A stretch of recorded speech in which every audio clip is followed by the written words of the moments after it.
So, this story is a story about a guy named Chris and his cousin. So, me and Laura go to Pub 181, because that's kind of like our little place that we go. It's near our house, and cheap beer, everything like that. I'm a beer drinker, so it works out well for me. Laura had a really rough night that night.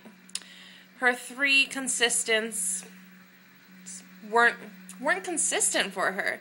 Like, she was pissed. She kept saying, Rachel, like, I'm so mad, like, I just want to get laid tonight. And I was like, baby girl, I'm going to make this happen for you. Mind you, I am very drunk at this moment. So I get my phone out, talk to a guy named Chris. He's saved in my phone as Chris Amazing. Like, for real now. And, I found out he was with his cousin in a bar in Vancouver. But, they were willing to come down to Portland. So, we go home, have a couple more beers here, and wait for them to get here. Warning. This story is not a fun story. It was for me. Alright. So, we're waiting.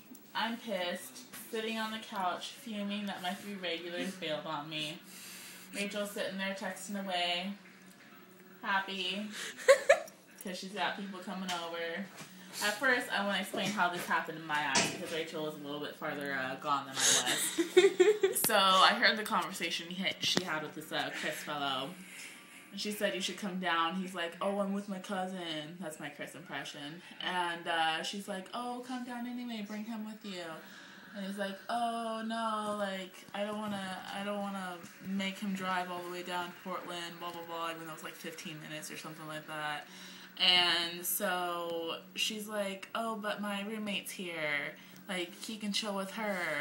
And I'm all sitting there like, Rachel, what the fuck? Like, I don't know this guy, okay? Because I like getting laid, yeah, but I don't like getting laid by random fucking strangers, especially if Rachel can't vouch for them because she's never fucking met them before. So I was like, what the fuck? And she, like, covers the phone. She's like, just go with it, you know, like something like that. I don't know. It was something ridiculous. It was like, fine, whatever, I love you. So I just got a little bit drunker and stopped worrying about it. So they get here, and for some reason we thought it would be a good idea to turn off all the lights and be like creepers. No, you missed it. They came to the door, and I was like, excuse me? You didn't bring me any beer. So I made them go to 7-Eleven to get us more beer. I needed to drink. Like, it's serious business. I love beer. I love being drunk, and we needed to be drunker for this. So, okay, back to Laura. Okay. So when they come back with beer, we decided it would be a good idea to be creepers and turn off all the lights. And, like, for some reason, I decided to hide behind the door. Yeah, Rachel wanted to turn off all the lights and be like, let's be scary. And I'm like, we're creepy, whatever. So, like, I hid behind the door.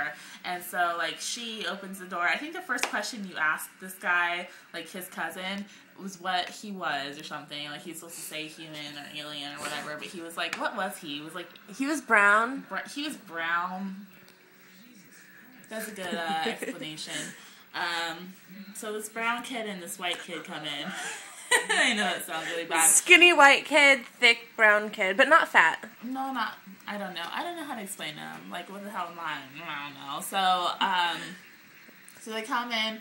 Rachel and Chris hit it off. They're cute. They're being flirty. They're going in and out. And lots of talking. And lots of talking and stuff. And me and this brown kid. What was his name? Pat. Which is was it Sam? It was Pat. It was Pat. Really lame kid for lame kid for a name. Lame name for a kid. Kind of lame kid too. So we're sitting there on the couch not doing anything. I'm like, hey, you'd like to watch TV? Because I was trying to kill the awkwardness. And so Rachel and Chris come in and they're like, hey, you guys should make out. Just out of nowhere, we should make out. And so Pat's like, yeah, sure. And I'm like, what? Like, but I agreed to it for some reason because I'm stupid. And so, like, we have this whole competition thing going on. Like, like who could make out with who longer. It was mainly me and Chris just getting you guys to do it and then not doing anything. Yeah, and then Rachel, you guys ended up on the floor somehow. And then Rachel was saying, oh yeah, like, you guys should make out. And so I was like thinking, I want to get out of this room. So what I do is I stand up and I was like, I can do one better. And I take brown kid Pat by the hand and take him into my bedroom. Okay, this is the part of the story Rachel doesn't know. Hold on. This was mine and Chris's faces. She just kicked our butts at this. What the heck? You've got to be joking me. Like, and I seriously did that. And then I was like, whatever. Over it. So, yeah, alright. So, okay, so here's the part I don't know if I've ever told you or not. We get into my room, I shut the door, and I turn to this kid and I say, look, I just want to get out of that room. Nothing's really gonna happen. Let's just pop in a movie and, like, I just want to go to sleep, right? So we pop in a movie, we're chilling on my bed. Of course, stupid boys don't know how to listen, so he starts doing his little fondly thing, whatever he thinks is supposed to be romantic. And so I'm like, yeah, he was a romantic. Not to mention we were taking pictures of you guys. Yeah, and they were fucking taking pictures of us the entire night. Do you know how bright flash is in a fucking pitch dark room? It's fucking bright. It sucks. Anyway, so I was blinded, getting fondled, and so I was like, fuck it, do whatever you want.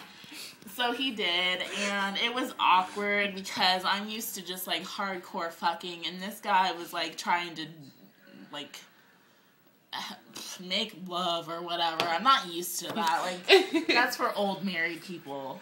His cousin was kind of the same way, though. Chris was very, like, very loving, but I was drunk, and when I'm drunk, I'm a vampire. So basically, he had hickeys from here all the way down here, and his back was covered in scratches and his own blood because, I guess my nails really dug deep inside of him, but I don't know. I had an amazing night, like, really, really good night. Me, not so much. I'm not done. Let me keep going. So afterwards, I'm like, okay, I'm going to get off your dick now. And I roll over and I just go to sleep. So the next morning, I hear him get out of bed and I just pretend to keep sleeping. This jackass doesn't even bother to say goodbye. He just fucking leaves. Thank you, Lord. First of all, I want to make it perfectly clear I'm not a cuddler, and I expect you to leave after you're done doing whatever you do, because I will kick your ass in my sleep. Not intentionally. This kid, probably intentionally. But that was, like, the worst night ever. I always say that I have the worst night ever, and Rachel always has this amazing time. And I'm glad she has an amazing time, but I don't understand why we both can't have an amazing time. Why do I always end up with the idiots? That's pretty much my story. Well, and Pete or Sam, what's his name? Pat.